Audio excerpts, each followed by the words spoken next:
Hello there, beautiful people!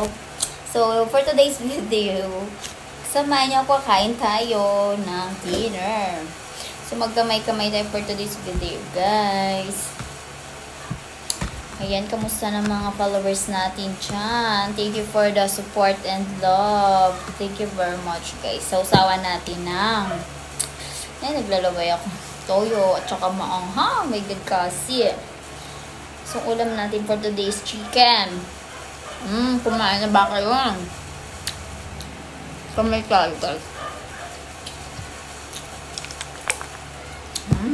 Yummy. Kaya kamay-kamay tayo para marami tayong kain. Since wala naman itong sabaw. Nasarap na. Naanghang, may toyo. Ay! Itapon.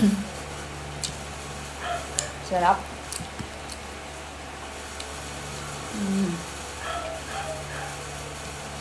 Hindi ko lang ang nawal. Kain-kain lang. Ganyan.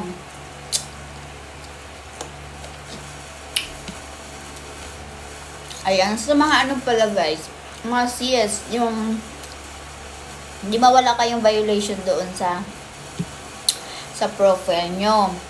Pero pagdating doon sa 5 criteria, naka-ekas yung policies, monetization policy ninyo. Ibig sabihin, may mga violation kayo doon. Check nyo sa supporting box nyo dun, sis. Para malaman nyo, malay nyo, ano na pala kayo, monetize na dapat kayo, pero yung monetization policy nyo, very wrong. O, kailangan ano nyo, magbura kayo doon. Basahin nyo yung mga policy ni Meta para, ako kasi ulit-ulit ko yun eh, kaya nga na-turn up ko yung professional mode ko dati eh, kaya umulit ako eh. Kaya dapat talaga nakamonetize na ako eh. Kasi na-turn up, kasi ang dami kong kinikilikot, binabasa ko lahat doon, kung ano yung mga bawal. Kaya talagang pag nagkamali ka, magkakaroon ka talaga ng learn doon. Kaya, ano, check nyo rin yun. So, ano ko lang yun sa inyo advice. Para iwas na rin, diba, sayang yung effort ninyo.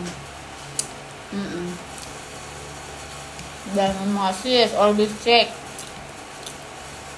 Kahit nga yung ano mo, nakalagay doon, ano eh, diba, walang violation, pero pagdating doon sa monetization, naka-excess ka naman. Ibig sabihin meron, check mo yun doon. Ayun, support yun naman ako para ma-monetize na ako. Kasi umulit ako eh. Diba, my God ko, kasi dapat monetize na ako. Naka 60,000 na. Okay, that's all for today's video, guys. So, thank you sa pagsama sa akin sa aking pagkain ng Very Very Life.